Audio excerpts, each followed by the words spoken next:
Hello everyone, welcome back to my channel. It's time to tell the story. അപ്പോൾ കുറേ നാളായിട്ട് ഞാൻ ഈ പരിസരത്തേക്ക് ഉണ്ടായിരുന്നില്ല. ഞാൻ എൻ്റെ ജോലി സ്ഥലത്ത് നല്ല തിരക്കിലായിരുന്നു. അതൊരു വലിയ ഗ്യാപ്പ് തന്നെയാണ്. ഞാൻ എൻ്റെ ലാസ്റ്റ് വീഡിയോയിൽ പറഞ്ഞിരുന്നു ഒരു ആക്ഷൻ പടമായിട്ട് വരാമെന്ന്. അതുപോലെ ഒരു ആക്ഷൻ പടമായിട്ട് തന്നെയാണ് വന്നേക്കുന്നത്. ഏജ് ഓഫ് ഷാഡോസ് എന്ന് പറയുന്ന ഒരു കൊറിയൻ പടം. അതാണ് ഞാൻ ഇന്ന് ചെയ്യണത്. സോ നമുക്ക് സിനിമയിലേക്ക് കിടക്കാം. ഞാൻ വേറെ ഒന്നും പറഞ്ഞു നീട്ടുന്നില്ല. പറഞ്ഞു കഴിഞ്ഞാൽ കുറെ പേര് സ്കിപ്പ് ചെയ്ത് പോകും. അപ്പോൾ നേരിട്ട് സിനിമയിലേക്ക് കിടക്കാം. സിനിമയുടെ ഒരു ചുരുക്കം ഞാൻ എന്താന്ന് പറയാം. ഈ സിനിമ നടക്കുന്നത് 1920-ലാണ്. ആ ഒരു കാലഘട്ടം എന്ന് പറയുന്നത് കൊറിയനെ ജപ്പാൻ ഭരിച്ചിരുന്ന കാലമാണ്. അതായത് നമ്മുടെ ഇന്ത്യനെ ബ്രിട്ടീഷുകാർ ഭരിച്ചിരുന്ന പോലെ. അപ്പൊ അങ്ങനെ കൊറിയക്കാര് അവരുടെ സ്വാതന്ത്ര്യത്തിന് വേണ്ടി പോരാടുന്ന ഒരു കഥയാണ് ഈ ഒരു ഏജ് ഓഫ് ഷാഡോസ് എന്ന് പറയുന്നത്. അത്രേ ഉള്ളൂ. അപ്പൊ ഈ ഒരു സിനിമയുടെ തുടക്കത്തിൽ തന്നെ നട്ട പാതിരാത്രിക്ക് ഒരു ഗ്യാങ് ഒരു വിഗ്രഹം വിൽക്കാനായിട്ട് വന്നേക്കാണ്. ഒരു പ്രതിമ അത് വിൽക്കാനായിട്ട് ബ്ലാക്കിൽ വിൽക്കാനായിട്ട് വന്നേക്കാണ്. അപ്പോ ഇവര് പറഞ്ഞ സമയത്ത് വരാതെ കുറച്ച് നേരത്തെയാണ് വന്നേക്കുന്നത്. അത് കണ്ട് സംശയം തോന്നിയിട്ട് ആ ഒരു വിഗ്രഹം വായിക്കുന്ന ആള് അവരോട് ചോദിക്കുന്നുണ്ട്,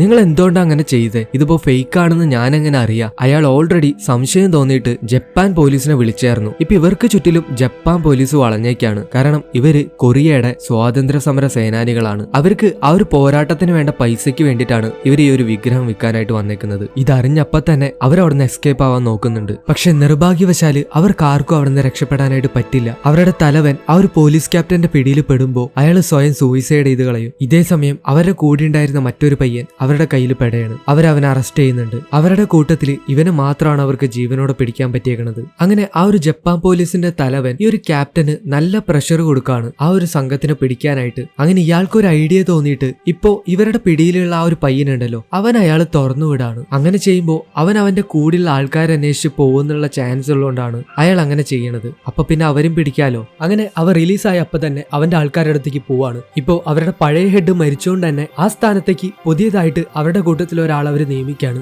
ഇവനാണ് വൂജിൻ. കൊറിയൻ പടം കാണുന്നവർക്കറിയാം ഇയാൾ ആരാണെന്ന്. ഇയാൾ കൊറിയയിലെ ഒരു ബഡാ നായകനാണ്. ഞാനും ഇയാളുടെ ഒരു ഫാനാണ്. റീസെന്റ് ആയിട്ട് സ്ക്വിഡ് ഗെയിമിൽ ഇയാളുടെ ക്യാരക്ടറൊക്കെ ഭയങ്കര ഫേമസ് ആയിക്കുന്നതാണ്. അത് മാത്രമല്ല ഇയാളുടെ മിക്ക സിനിമകളും ഫേമസ് തന്നെയാണ്. അങ്ങനെ ഈ രക്ഷപ്പെട്ടു വന്ന ഈ പയ്യനെ പോലീസ് ട്രാക്ക് ചെയ്യുന്ന മനസ്സിലാക്കിയ വൂജിൻ ഇവനെ നാട് കടത്തിയാണ്. പക്ഷെ പോലീസുകാരുടെ ഒരു സ്പൈ ഇവരുടെ കൂട്ടത്തിൽ ശരിക്കുണ്ട്. അയാള് ഇവരുടെ ഈ വിവരങ്ങളൊക്കെ നേരെ ആ ഒരു പോലീസ് ഹെഡിനെ അറിയിക്കാണ്. ഇവരിപ്പോ ഈ പൈസ ഒക്കെ കളക്ട് ചെയ്യുന്നത് ഇവർക്ക് വലിയ തോതിൽ വെപ്പൺസ് കളക്ട് ചെയ്തിട്ട് ജപ്പാൻ സൈന്യത്തിനെതിരെ പോരാടാൻ വേണ്ടിയിട്ടാണ്. അങ്ങനെ ഈ ക്യാപ്റ്റൻ ഈ വിവരങ്ങളെല്ലാം നേരെ ചെന്ന് അവരുടെ ഹെഡിനെ അറിയിക്കാണ്. അവരുടെ ആ ഒരു ഹെഡും അവരെന്തെങ്കിലും ചെയ്യുന്നതിന് മുമ്പ് നമുക്ക് അവരെ പിടിക്കണമെന്ന് പറഞ്ഞ് പുതിയൊരു ഓഫീസറിനെ ഈ ഒരു ക്യാപ്റ്റൻ അസിസ്റ്റ് ചെയ്യാനായിട്ട് കൊണ്ടുവരികയാണ്. ഇയാളുടെ പേരാണ് ഹഷിമോട്ടോ. ഇയാൾക്ക് ആ ഒരു കൊറിയൻ ഗ്യാങ്ങിനെ പറ്റി കുറെ കാര്യങ്ങളൊക്കെ അറിയാം. വൂജിൻ ആണ് അവരുടെ ലീഡർ എന്നും അവനൊരു ഗേൾ ഫ്രണ്ട് ഉണ്ടെന്നുള്ള കാര്യമെല്ലാം അവൻ അവരോട് പറയാണ്. അവളെ പിടിക്കുകയാണെങ്കിൽ ആ ഒരു ഗ്യാങ്ങിനെ തന്നെ നമുക്ക് ഈസി ആയിട്ട് പിടിക്കാന്ന് അവൻ അവരോട് പറയുന്നുണ്ട്. അടുത്ത സീനില് വൂജിനെ കാണിക്കാണ്. അവൻ അവന്റെ സ്റ്റുഡിയോയിലാണ്. അവന് സ്വന്തമായിട്ട് ഒരു സ്റ്റുഡിയോ ഒക്കെ ഉണ്ട്. ആ ഒരു സ്റ്റുഡിയോയിലേക്ക് അവന്റെ ഗേൾ ഫ്രണ്ട് അവനെ കാണാനായിട്ട് വരുന്നുണ്ട്. അവരെന്തൊക്കെയോ സംസാരിക്കുന്നുണ്ട്. അവളുടെ ഒരു ഫോട്ടോ എടുത്തു കൊടുക്കാനായിട്ട്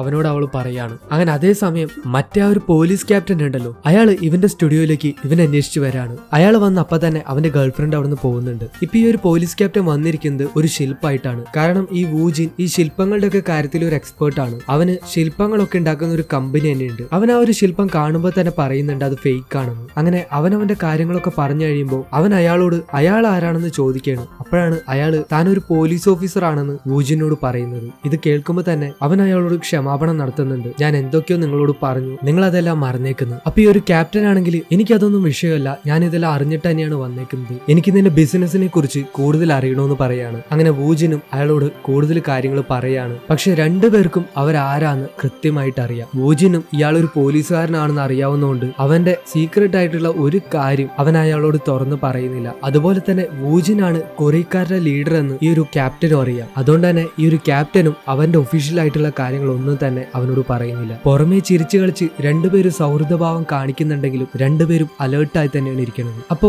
നമ്മുടെ ഈ ഒരു ക്യാപ്റ്റൻ വൂജിനോട് ചോദിക്കുകയാണ്, എനിക്ക് നിന്റെ ബിസിനസ് ഒരുപാട് ഇഷ്ടമായി, ഞാനും നിന്റെ ബിസിനസ്സിൽ പാർട്ട്ണർ ആവട്ടെ എന്ന്. നമ്മുടെ വൂജിനും അതിന് സമ്മതിക്കാണ്. ആ ഒരു ബാറിൽ നിന്ന് പുറത്തിറങ്ങി രണ്ടുപേരും പിരിഞ്ഞു പോവാണ്. പുറത്തേക്ക് ഇറങ്ങിയതും നമ്മുടെ ക്യാപ്റ്റൻ ആണെങ്കിൽ അടുത്തുള്ള ബൂത്തിൽ നിന്ന് അവന്റെ ഡിപ്പാർട്ട്മെന്റിലെ ഒരു പെണ്ണിനെ വിളിച്ചിട്ട് ഒരു കാര്യം പറയാണ്. നാളെ രാവിലെ 9 മണിക്ക് ഞാൻ പറയുന്ന ഒരു റെസ്റ്റോറന്റിലേക്ക് ചെന്ന് ഒരുത്തനെ മീറ്റ് ചെയ്യണം. അവൻ നിനക്കൊരു റിപ്പോർട്ട് തരുമെന്ന്. ഇതേ സമയം നമ്മുടെ വൂജിനും അവന്റെ ആൾക്കാർക്ക് ഒരു മുന്നറിയിപ്പ് കൊടുക്കാണ്. പോലീസ് അടുത്തെത്തി കഴിഞ്ഞു, എപ്പോ എന്ത് വേണമെങ്കിലും സംഭവിക്കാം, അതുകൊണ്ട് എല്ലാരും അലേർട്ട് ആയിരിക്കണമെന്ന്. നമുക്ക് പെട്ടെന്ന് തന്നെ ഒരു മീറ്റിംഗ് വെക്കണമെന്ന് പറയാണ്. അങ്ങനെ പിറ്റേ ദിവസം ക്യാപ്റ്റൻ പറഞ്ഞ പോലെ ആ ഒരു ലേഡി ഓഫീസർ ഒരു കോഫി ഷോപ്പിലേക്ക് ചെല്ലാണ്. അവിടെ നിന്ന് കൊറിയൻ ഗ്രൂപ്പിലുള്ള ഇവരുടെ ഒരു സ്പൈ ആ ഒരു ലെറ്റർ കൊണ്ട് ആ പെണ്ണിന് കൊടുക്കുന്നുണ്ട്. അവൾ അതങ്ങനെ ക്യാപ്റ്റനെ കൊണ്ട് കൊടുക്കുമ്പോൾ അതിന്റെ സീൽ ഓൾറെഡി പൊട്ടിച്ചിട്ടുണ്ട്. ഇത് നീ ആരെങ്കിലും കാണിച്ചോ എന്ന് ചോദിക്കുമ്പോൾ ആ ഒരു സ്പെഷ്യൽ ഓഫീസർ ആയിട്ടുള്ള ഹഷിമോട്ടോ അവളുടെ ഇത് വാങ്ങിച്ച് പൊട്ടിച്ചു നോക്കി എന്ന് പറയാണ്. ഇപ്പോ അയാളും നിങ്ങളും അല്ലാതെ വേറെ ആരും ഇത് കണ്ടിട്ടില്ല. ഇപ്പോ ആ ഒരു റിപ്പോർട്ട് കണ്ടപാടെ ക്യാപ്റ്റൻ അവിടെ നിന്ന് എങ്ങോട്ടേക്കോ ധൃതിയിൽ ഇറങ്ങി പോകുന്നുണ്ട്. അതിലെന്താ ഉള്ളതെന്ന് വെച്ചാല് കൊറിയൻ ഗ്രൂപ്പിലെ ഒരു പ്രധാനപ്പെട്ട ആള് അയാൾ ഒളിഞ്ഞിരിക്കുന്ന സ്ഥലം എവിടെയാണെന്നാണ്. ഇതേ സമയം ഹഷിമോട്ടോയും ടീമും ഓൾറെഡി അയാളെ തിരക്കി അവിടെ എത്തിയിട്ടുണ്ടാവും. അങ്ങനെ ഇയാൾക്ക് മനസ്സിലാവുകയാണ് ഇയാൾക്ക് ചുറ്റും പോലീസ് ആണെന്ന്. അങ്ങനെ അയാൾ അവിടെ നിന്ന് രക്ഷപ്പെടാൻ നോക്കുമ്പോൾ ഈ ഒരു സ്പെഷ്യൽ ഓഫീസർ ആയിട്ടുള്ള ഹഷിമോട്ടോ അയാളെ ഷൂട്ട് ചെയ്ത് കൊല്ലാണ്. അങ്ങനെ ഈ വിവരം നമ്മുടെ നായകൻ അറിയാണ്. അവൻ പെട്ടെന്ന് തന്നെ അവന്റെ സാധനങ്ങളെല്ലാം എടുത്തിട്ട് ഷാങ്കായിലുള്ള അവന്റെ കമ്പനിയിലേക്ക് പോവാണ്. വൂജിനെ വാച്ച് ചെയ്തിരുന്ന ഒരു പോലീസുകാരൻ ഈ കാര്യം ഡിപ്പാർട്ട്മെന്റിനെ അറിയിക്കുന്നുണ്ട്. നമ്മുടെ ക്യാപ്റ്റനും കുഴപ്പമില്ല, തൽക്കാലം ഇപ്പൊ അവർ രക്ഷപ്പെട്ടു പോട്ടെ, അതാ നല്ലതെന്ന് വിചാരിക്കുകയാണ്. അങ്ങനെ ഡിപ്പാർട്ട്മെന്റ് ജനറൽ